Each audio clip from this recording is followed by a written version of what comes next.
Welcome, everybody. This is a module in the history and philosophy of collective intelligence on Greek tragedy, Athenian democracy, and civic intelligence. The story begins, for me anyway, in this place, which was the holiest, most sacred place in the ancient Greek world, the city of Delphi, nestled in the mountains of central Greece. And this here is the remains of the Temple of Apollo, which we'll be returning to in this story later on. I was at a conference in Delphi in 2018 of the World Human Forum, a conference of interesting, enlightened people looking for solutions for systemic problems in the world. And I was at this cultural center in Delphi when we were doing a big group activity, and all of a sudden there was a tremble, a minor earthquake, and I went to the library, and the first thing I saw was this book. This book kind of jumped out of the out of the shelf into my hand, and it was a book called Aeschylus in Athens, and it was as if this earthquake was a symbol from the gods of this place that this book was important and I had to read it. And this was a book by a historian and literary theorist named George Thomson, who I'd never heard of before, but now who I understand was very influential on a whole generation of classicists in the mid-20th century. So this book, Aeschylus in Athens, he wrote in 1968. And he writes as an anthropologist with a very strong interest in literature. And his basic argument in this book is that Greek tragedy represents the resurgence in a time of a growing city, and in fact, an imperial city, a city of enormous cultural, scientific innovation, that tragedy, this art form, represents the resurgence of very ancient tribal customs and rituals of the ancient archaic Greek period that come back to the surface in this new context of democracy. That this was possible because of a time of rapid social and technological change that opened gaps in the existing system in which older ideas could come to the surface in a very rapid way. In this sense, it was within two generations in the mid to late 6th century BCE, the 500s BCE, where the rise of coinage, therefore the rise of a new middle class based on money, the intensification of trade, made possible many political and artistic changes. And in a nutshell, Thomson argues that ancient democracy, Athenian democracy, was actually a kind of reversion, going back to the democracy of small tribes, but on a higher evolutionary plane, on a more complex and larger scale environment. And Thomson is a very rare, I really came to love this book because it combines a real wide-scale view of history that anthropologists and archaeologists and historians use with a really careful understanding of art and how the different forms of art and storytelling and public celebration used in different time periods can show and reflect how society is changing, and maybe even help society to change. So the very first works of literature in Greek culture that we still have are the works of Homer, the great epics of the war of the Greeks at Troy. These are the stories that we know as the Iliad and the Odyssey. And Thomson argues that these stories represent the stories told in an age without really strong states, an age of warlords, very little and weak state control, and where random violence could happen all the time. People could invade your town and kill your family, and there was really nothing to stop the rule of the stronger. And that Thomson argues that this the moral paradigm of this time was the rule of fate, your life was essentially outside of your hands, that the law of nature was a law of the strongest, and that these laws could not be broken. And then later in the period just before democracy, what we call the aristocratic age, it's an age where societies are starting to become more stable, but political power is still in the hands of very few noble families, the families, I guess, who had been warlords before and now were settled down and became the lords and judges and rulers of these Greek cities. And so we get the great lyric poems and poems of Hesiod about the arrival of the Olympian gods, and so this represents the rule of the nobility, more stable, more peace-like, but still very much a hierarchical world where the average person was not really the subject of interest. This was the age of heroes and courts. Aristocratic families and aristocratic values. And so this age of disruption, Thompson refers to as an age of tyrants. Now, again, remember that the word tyrant or tyrannos did not have the negative connotation then that it had today. In its initial usage, the word tyrannos simply means the ruler of a city who was not born to rule, who was not born into a noble family. So anyone who comes to power, in this case, many of these tyrannoi came to power because of resentment against the old noble families. And these tyrannoi were looked at as replacement rulers who could do a better job, more competent, better for this growing business class of traders who were using this new technology called coins or money. And so this is the moment where the festivals that ultimately would become the democratic festivals of tragedy, where we would see the great plays, tragedy and comedy, where they begin in this really turbulent moment of the 6th century, the 500s BC. And then with the revolution of Cleisthenes and the victory of Athens over the invading Spartan army, and then against the invading Persian army, we have the establishment and the consolidation of democracy. And this is where the forms of drama that we know today as tragedy and comedy, but as well the forms of oratory and rhetoric and later in the 4th century, the great philosophy of Plato and Aristotle and the Stoics, this is the age in which those art forms are born. And so we're going to look at what this means for the way that stories were told, and in a time where now the average citizen had a lot of power and was actually the center of artistic focus and interest. And also, as we see, the aristocratic age, the distance between the aristocratic age and the democratic age is very short, just a few generations. And so Thompson argues that you see how old ways of thinking about morality, what's right, what's wrong, what are the laws that we cannot touch, that we have to respect, that these old codes come into conflict with new ones. And this is going to be something we're going to really explore in the context of Aeschylus's great work, the Oresteia.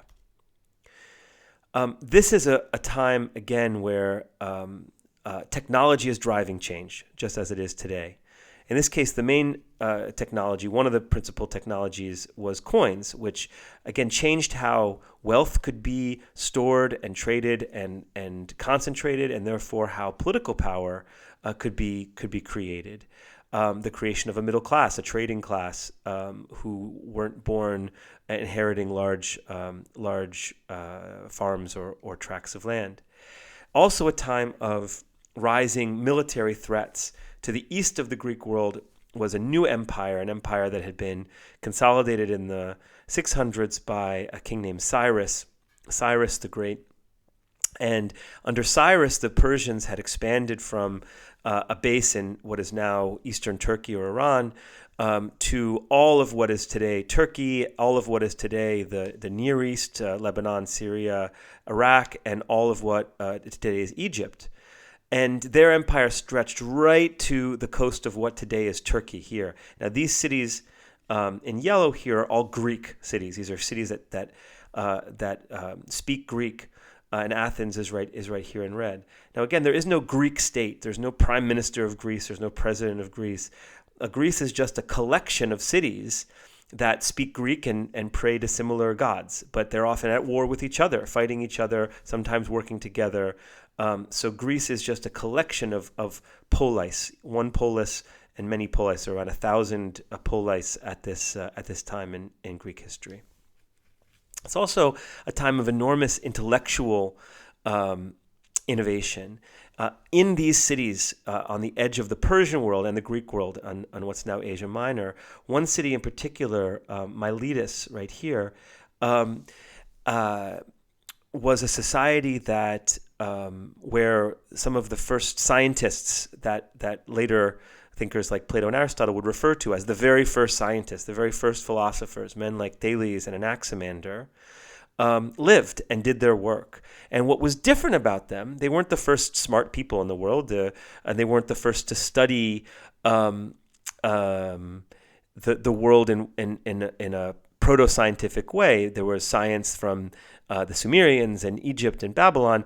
What made the Greeks of Miletus different is their capacity to criticize one another in a progressive way, to accumulate new knowledge generation by generation by building on and criticizing openly the ideas of the previous generation, something that was not approved or allowed in Egyptian or Babylonian or Persian society, where knowledge was organized in a very top-down, centralized way.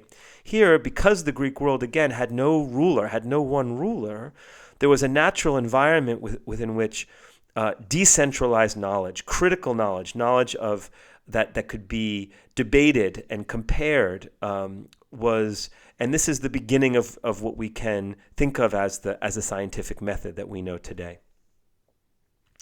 And then, of course, the great events of 508, 507 BC, in which the tyrants of Athens that had been ruling Athens are overthrown, and Cleisthenes, who is a aristocrat, but who allies himself, partners with the middle class and the workers of Athens, establishes a new constitution in which the people gathered in assembly will have the final say on all policies of state. This is the beginning of the kratos of the demos, the power of the people, the system we know as democracy.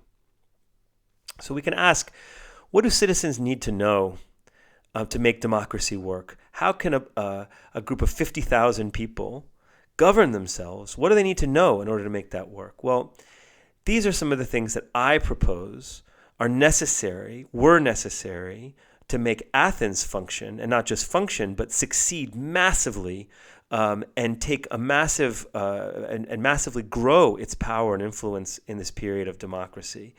First, of course, you need a system to aggregate what's happening, a way of understanding, getting the news before your rivals do, and making sense of it and being able to act before your enemies or rivals can act. So you have to know what's happening in the world.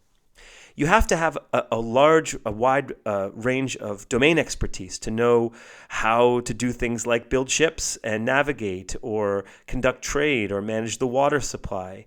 And if you don't know it yourself, you need to know where, meaning I need to know where I can find this information. So be able to source expertise to know who the water expert is or who the military expert is or who's the Egypt expert or the Persia expert. So domain expertise is a highly important, and having a diversity of domain expertise among the citizens of Athens. And then finally, something that I call civic intelligence, a set of cognitive skills and abilities that Athenians developed because of the highly participatory and dynamic and educational system in which citizens learned how to think in a very specific way. So first is what you could call the institutional knowledge. How do we do things here? How do we debate? What does the council do, the boule? What does the ecclesia do, the assembly? How does a court work, a jury work? So the basic procedural knowledge of how these institutions in Athens worked and what you can and couldn't do in those institutions. Then I think Athenians were highly skilled in critical thinking, especially filtering good arguments from bad ones. Now, this ability to critically think served them extremely well in a time of war, the war against Persia, in which they defeated a much, much larger Persian army through a combination of clever tactics and alliances. But later on, as we'll see, when they were put under enormous stress in the Second Great War of the 400s BC against Sparta, this critical thinking capacity broke down, and they ended up following the advice of demagogues and populists who led the city of Athens into disaster and ultimately the loss of their empire and economic power. But in the great, we call the golden age of democracy, this critical thinking was extremely powerful, and it was collective. Then there's the ability to understand a complex issue from different points of view, to take the perspective of other peoples. So you see an example in the histories of Herodotus, the father of history. He studies how religion, the idea of religion and burial and marriage, are looked at differently in Egypt, or Persia, or Greece, or different cities in Greece, and it builds a quality of empathy to understand that how you feel is not the only possible way of feeling about a subject. The Athenians had to learn how to resolve conflicts, especially conflicts that where both sides seemed to have some valid points of view, and to be able to build consensus from many different points of view. And then finally, how to resolve the highest kind of complexity, which is moral complexity, where different sets of rules for solving moral problems were in conflict with each other. And this is, I think, the greatest contribution of Greek tragedy is building the capacity to handle the highest level of moral complexity. And then from this set of cognitive skills, from I'd say the highest, one of the highest expressions of civic intelligence is communication. And so we see in Athens the emergence of great speakers who could argue and persuade in a jury or in the assembly. And this was something that was, again, broadly distributed. There wasn't just one or two good speakers, but dozens of leaders of the democracy who regularly took the floor in debates and expressed themselves. But I think this is a function, an emergent property of a society in which these cognitive skills were very broadly distributed and not just kept in a small elite. So where does theater come from? In this case, we're looking at a festival called the City Dionysia Festival, which is in honor of Dionysus. It took place every spring. It was founded again in the period of the tyrants, but as Thompson argues, it's really the reemergence of very, very old tribal forms of celebrating the seasons that came back again in the scale of a city at this time of disruption and change in Athens. And of course, every spring, the tradition, the ancient tradition was we wanted the gods to regenerate the natural world, to give us animals and plants that we could survive another year. And so the use of magic and totems and clan cults were all forms of requesting the divine, requesting the powers of the universe to regenerate the world after winter so that we could survive. Dionysus, why this god? Well, Dionysus is the god of wine for celebration, the god of fertility. So fertility meaning regeneration, reproduction, creating a new generation of living things, and also the god of metamorphosis. And so we'll see that the origin of theater is changing yourself into a new role. The actors no longer were the people they were before the play began. They are acting a role of an ancient hero or of a god or goddess. And so Dionysus symbolizes this kind of changing forms. One of the ways of praying to Dionysus was through a song, a hymn called a dithyramb. And this was a hymn, again, a very, very ancient form of song that came back into view in these festivals, the City Dionysia Festival being one of them. And in this hymn, there would be a leader standing in front of a group, a chorus, and the leader would call out the first line and the chorus would respond. And they would sing together a story, in this case, stories from the life of Dionysus. And so this is you can imagine this form of the leader, one man standing in front of a chorus, and the lines of the story passing back and forth. And theater begins when this form of song changes from singing about Dionysus to singing in the role of Dionysus, where the leader of the song isn't just describing an action in a story. He is becoming the actors, the characters in the story. Mimesis is a Greek word that from which we get the word imitation. So I'm no longer telling you a story. I am becoming the part in the story. This is the beginning of drama in the Western world. And then the chorus, so the leader of the song becomes an actor, and the chorus becomes a kind of a link to the audience. The chorus speaks for the community in some way, the community point of view. And the chorus can become a set of characters in the story. It always is in the case of tragedy and comedy. But in some way, they are a way for the spectators to imagine themselves in the story. And we're going to see how this works in the case of Aeschylus. The City Dionysia Festival lasted 5 days, took place again in the end of winter, the beginning of spring. And this was the largest gathering of Athenians during the year, meaning this was the one time of the year where all Athenians were in one place at one time and were taking part in the same thing. So talk about, an incredible opportunity to reinforce the identity. Who are we? What do we care about? How do we think together? This was a really important moment in the life of the community. And it was divided in 3 phases. The first phase of the festival was a procession to the Acropolis. The Acropolis, this big hill in the middle of the city, on the top of which stands the Parthenon temple, which was built in this period in the 400s BC. So the procession are led by the members of these different dramatic choroi. Choroi is plural for chorus. There are statues of the god Dionysus with the phallus, the large phallic symbols that symbolize regeneration and reproduction. And there's a series of sacrifices led by the elected strategoi. So the strategos was the leader of the Athenian military, from where we get the word strategy from. And the strategoi were the elected military leaders for that year. So you see how this festival involves the military and political leaders of the city.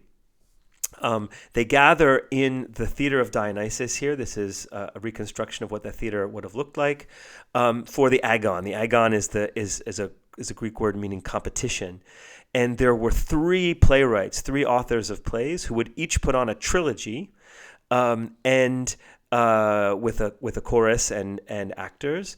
And then a jury of citizens randomly selected would give one of them the laurel crown, the crown of laurel leaves that would be given to the best set of plays that year, guided also by the acclaim of the public, meaning the level of cheering in the public at the end of the plays, and the jury would finalize the decision. And sitting in the theater of Dionysus in the front rows were the orphans of the Athenian soldiers who died in war, were the council, the 500 members of the council who had been randomly selected from the 10 civic tribes for that year, the strategoi, ambassadors of Athens' allies. So sitting in this theater were really a symbolic representation of the entire Athenian state.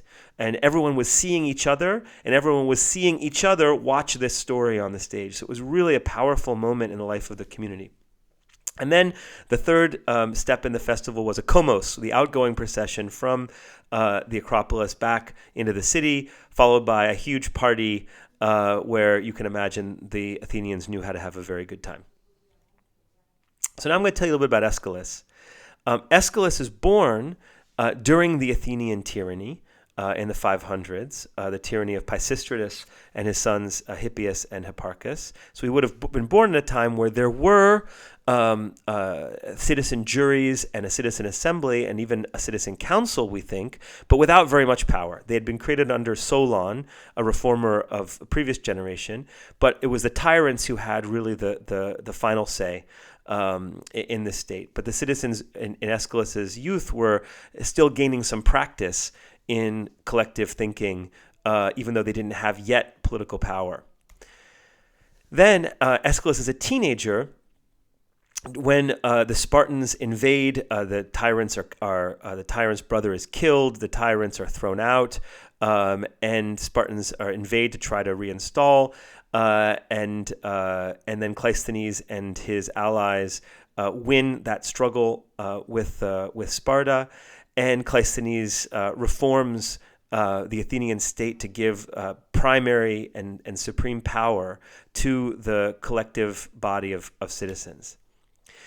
Aeschylus then, as a young man, fights in the Battle of Marathon against the Persians. The Battle of Marathon was a huge surprise in that the Greeks were supposed to lose, and were supposed to lose badly. The Persians had 20 times the number of people as the Greeks, and Athens also was not the natural military leader of the Greeks. It was Sparta, and the Spartans were not there at the Battle of Marathon. So it was Athens and its ally Plataea, some of the smaller cities also fighting on this plain outside of Athens, 26.2 miles, in fact, outside of Athens. And to his dying day, Aeschylus looked at this moment, his participation in this battle, in which his brother died, as the proudest moment of his life. In fact, this moment where the Greeks beat the Persians in this battle is really, you could say, their most glorious moment, their most glorious memory. And it was a confirmation that democracy could beat a much larger autocracy, an authoritarian government of the Persian Empire. He is also a great innovator, an artistic innovator. Aeschylus takes this form of the dithyramb, of the leader and the chorus singing together about stories of the gods, and he puts a second actor on stage. And this really is the pivotal step in the creation of theater. Aeschylus can be seen as really the father of theater in that way, because he puts a second actor on stage who can interact with the first actor and create a dialogue, create a scene, which was not possible before. And the chorus also has a role in the story, and is also this, as I say, this kind of collective voice that the audience can identify with. Over the course of his life, Aeschylus writes around 90 plays, of which 83 are lost. We only have 7, including the trilogy, the Oresteia, the trilogy of the story of Orestes, which is the only intact trilogy in all of Athenian drama. After the Battle of Marathon, when the Greeks defeat the Persians go back and lick their wounds and come back again and invade under Xerxes. The final phase of the Persian Wars ends in 480, 479, with the Athenians really taking the leadership role in Greece in the Battle of Salamis. The Persians are defeated. The Athenians found a league of allies, of Greek allies, dedicated to making sure that the Persians can never come back. And this league, founded on the island of Delos here, is called the Delian League, and it started as a league of allies, of colleagues among the Greek cities' peers. But then, relatively soon, it becomes really the Athenian Empire. The Athens takes more and more of a leadership role within these cities and ends up having much more power to kind of tell the other cities what to do. Which some point to as a conflict between the democracy that Athens practiced at home and their ability to force their allies to do what they want, which is again an important contradiction in the democratic system.